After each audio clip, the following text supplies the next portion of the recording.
Take those to the house. Thank you. Welcome back to the Abundant Harvest Homestead. I'm Papa Pepper, and today I'm going to talk a little bit about the gap I find myself in.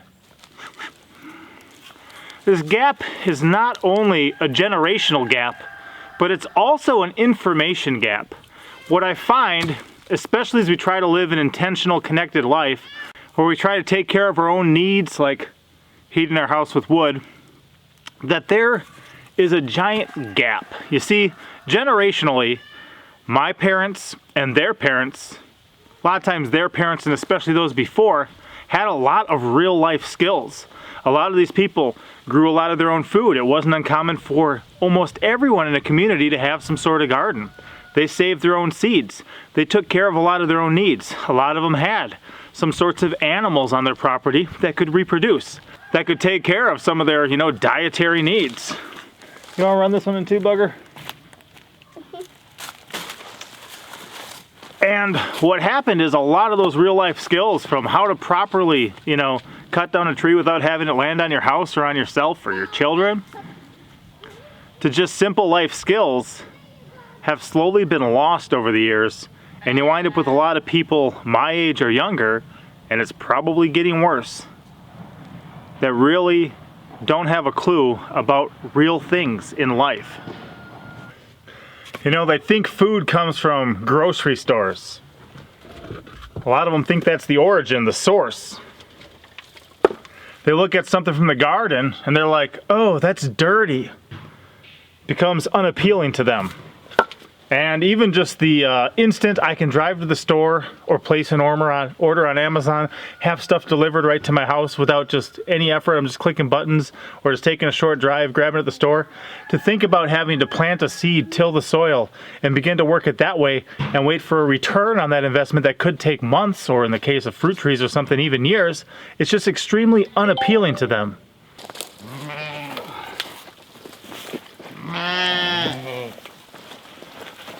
A lot of different things, even just with character, with work ethic, with integrity, that a lot of the things we go through in life, or that people used to go through in life, would build that character, build that determination, help people to understand more about the role that kind of we play in each other's lives and stuff like that. If I'm sitting on my phone just texting someone, it's a far cry of what interaction between people used to be.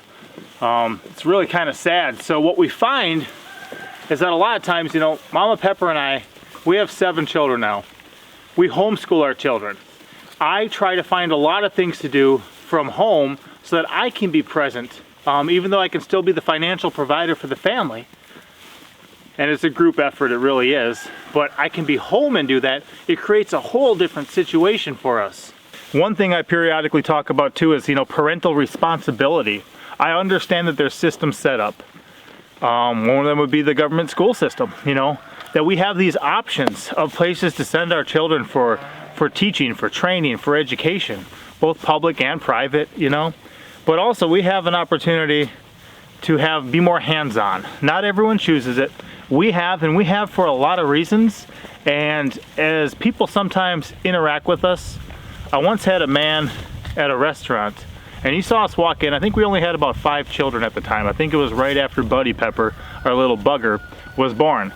He actually came over and thanked us for coming to his town. He made a little bit of small chat, asked where we were from, you know, found out we weren't from there, why we were in town, stuff like that. Said something about how when we sat down, he thought it was going to ruin their entire evening. He was just trying to have a nice meal with his wife. But he actually thanked me for the way I was raising my family and for coming to his town, which is just mind-blowing.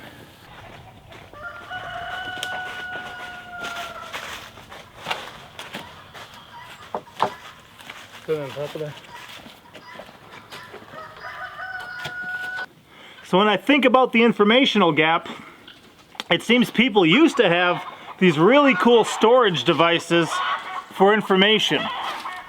First and foremost, it was their mind.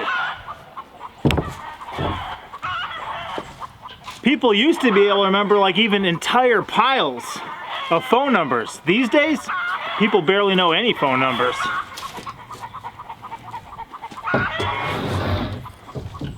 And one cool thing that we find ourselves in, this rare opportunity and situation right now, is that there's still plenty of people out there who have all sorts of information still stored in their head. They remember how nice, simple lives were. They remember, you know, how to get maple syrup from a maple tree. They remember different things about, you know, grafting plants, or about just the best type of wood to use for a fence post or to burn in your house and stuff like that. And unfortunately, a lot of those people are reaching the end of their lives now. A lot of people in my generation or our children's generation don't spend a lot of time with their elders. And a lot of that generational wisdom and information is not getting passed on. So a lot of it's getting lost. It's getting lost in my generation. We're not able to receive that information. We're not passing it on to our children. That's a tragedy, and that's really going to set us up for failure as a society. And even as I pointed out, just to kind of being able to stick out in a restaurant, there's some very simple things we can do with the way we live, the way we interact, the way that we raise our children, that unfortunately these days sticks out like a sore thumb and people take notice. Having a child say sir or ma'am, or thank you, or be polite, or, you know, excuse me, or something like that, it spins people's heads around. And I've seen it, and it's just absolutely crazy that such a simple thing, just in teaching and training children in those ways, you know, could make such a big difference. So one thing that I really appreciate about Mama Pepper is that she would love hanging out with her grandpa and grandma. We used to live in Wisconsin. They used to live in South Texas. It'd be like I think like a 26 to 28 hour drive a lot of times. But we'd make that yearly.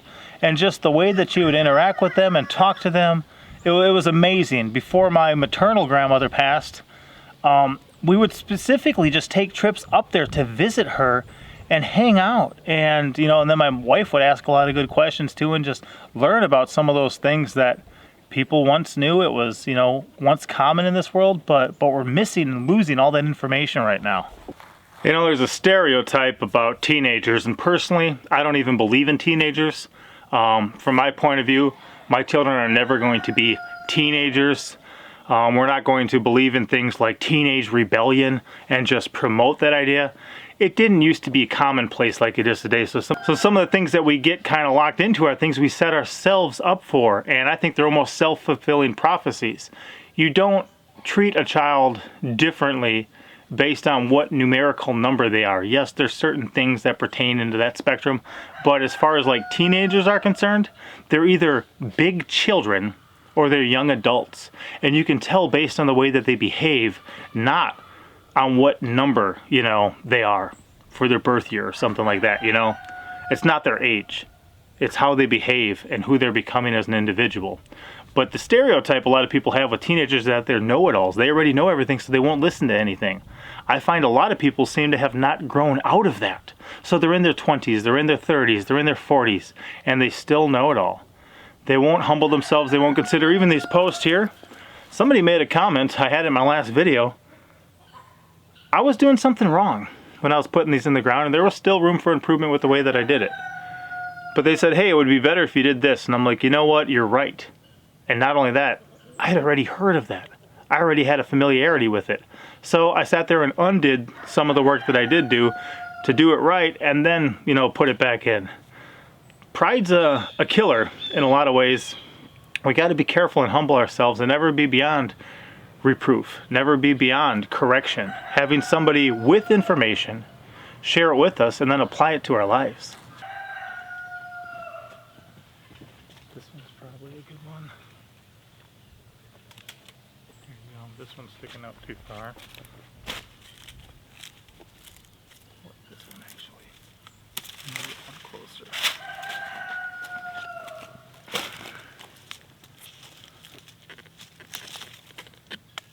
There you go. Take that in.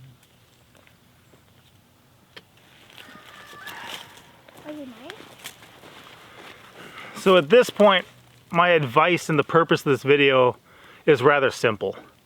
Number one, for those of you who still have elders in your life, I don't care if it's your parents, your grandparents, your great parents, if you're, still that blessed to have that opportunity, or maybe it's neighbors, people at church, different other ones you interact with. Maybe these days it's going to be over the phone or over a video conference call, a Skype or something like that. Maybe it's not going to be sitting down having a cup of coffee with them in the morning, just picking their brain or just asking some prompting questions to get them to share some stories. There's a lot of wisdom in that, and if we don't kind of mine that wisdom, when people find a precious metal, they'll dig deep into the earth and they'll work hard to draw it out. There's some things in these mines around us, that we can mine. We can work at kind of encouraging it to come to the surface, to come out. Like I said, my wife is just marvelous at that, and it's amazing some of the stories, some of the life experiences that we got to hear and share just because she did that. But if you still have these people in your life and around, I would highly recommend listening to them, contemplating some of the things they share. And I'll tell you what, funny story. I once had a friend, we were in the jail ministry together, so we'd go in, do Bible studies, preach the gospel, that type of stuff to inmates, whoever wanted to come out of their cell at the time. And we were being mentored by this older man who'd been doing it for years. And interesting thing, I had this friend, and we had this older mentor, and he would frequently, it'd come up recurringly, talk to my friend and tell him the same story. And my friend drew the conclusion and said, you know what? I think he's like losing his mind. He keeps telling me the same story. And that's one way to look at it. Maybe this man, as he's progressing in age, is forgetting, and he just kind of repeats this same story. That's a possibility. But the prompting question I'd ask in that situation is, well, is there some lesson in this story?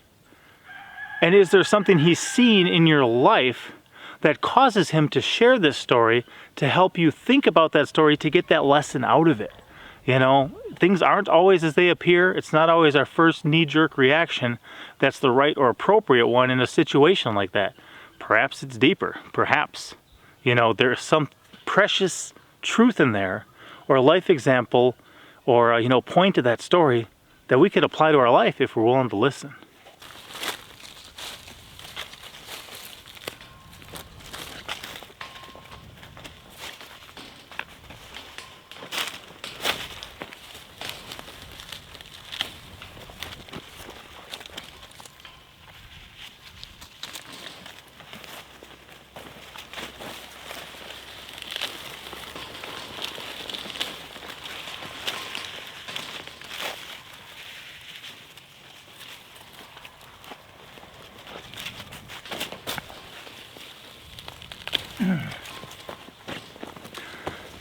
I guess part of it for me is we have an opportunity as we stand in this gap to be faithful stewards of the relationships and the opportunities that we have. My children can no longer go to my grandparents. They can't go to my grandparents anymore. Their great grandparents, those relationships are forever removed from existence for them right now. There's nothing they can do anymore. When my child was, Pinky Pepper, for instance, when she was just a little one, she could interact with my grandma.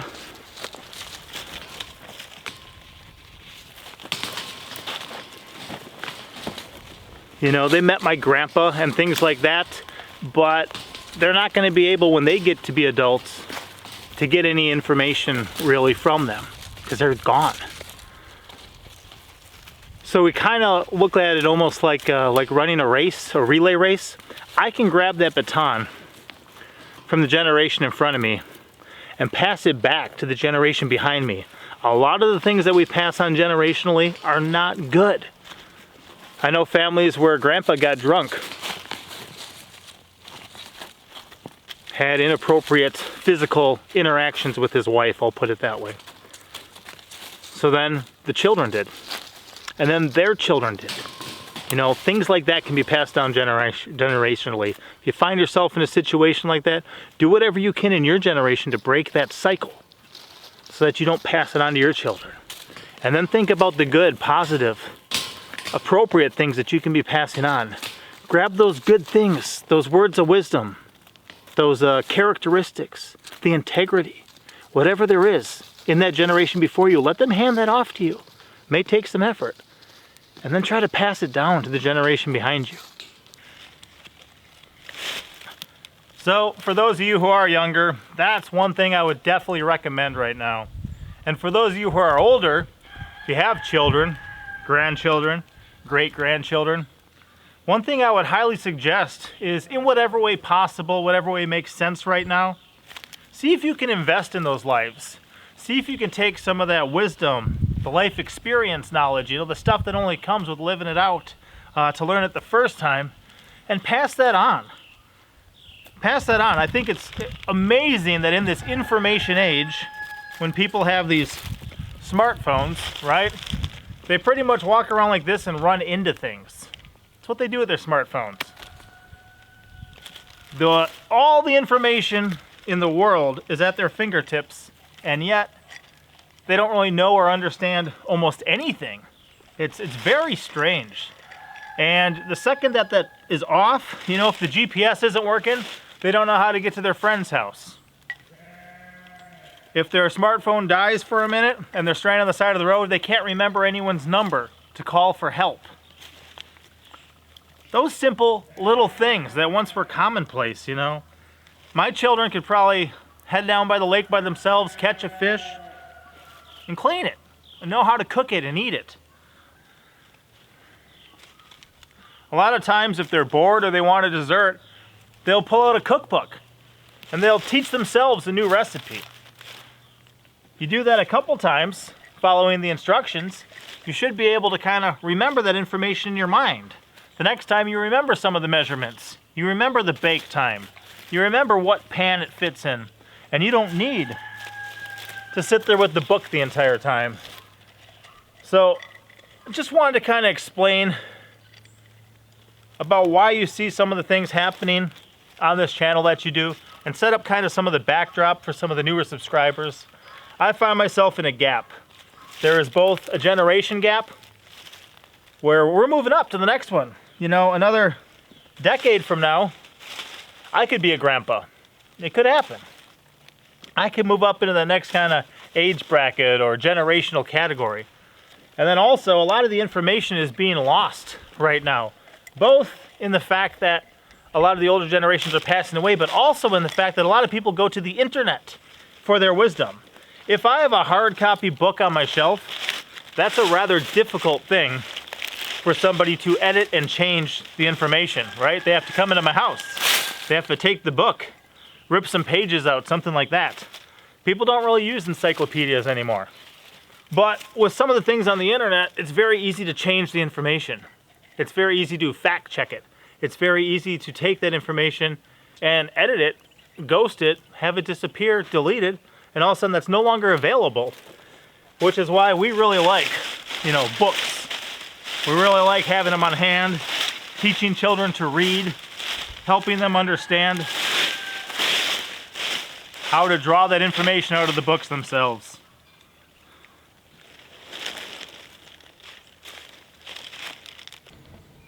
I guess in closing, a lot of us are set up for success in ways that we don't even know and realize. And we're not willing to get to the root of the situation and figure out the ways to just better even gain information. Take advantage of resources that we have, then we ourselves are setting ourselves up for failure. I play a large role right now, obviously in who I am, but also a large role in who my wife is. You know, she plays a large role in who I am because we get to hold each other accountable. We get to decide on things together, have a general overarching goal for our life, parameters in which we operate, you know, morally and stuff like that. And then we also play a large role in our children. And in playing a large role in our children's lives and who they are as people, we play a large role in the future and who their children are going to be and their children's children and how the society is going to be in just a couple generations, a couple decades even. So I think it's time just to kind of make sure to focus on the important things in life. Make sure to focus on, you know, relationships with people. Understand that we are the next generation and that a lot of this information is going to be lost to our detriment. So a lot of people, interestingly enough, think we're moving backwards. You know, that we're taking steps backwards. Why are you getting chickens? There's eggs at the store. People tell us these things. Why are you planting fruit trees? That'll take years. There's, you know, oranges or, you know, plums or stuff we can grow here, you know, plums, peaches, other things at the store right now. Why are you going backwards? One thing I realized that living in the past probably prepares you for the future in those ways. But also that there's a wisdom in some of those things. Some of the things that hopefully we're applying to our lives that a lot of people miss. And I don't just want to be status quo. I don't just want to do what's normal. I want to do what's right. I want to do what makes sense. I want to do what's intelligent and can have a lasting positive effect on the world around me. So I'll see you guys next time. Feel free to leave a comment, especially if you got some wisdom to drop, story to share, stuff like that, something you want out there so other people can get exposed to it. You know, while we still have the opportunity. Papa out. Thank you for watching.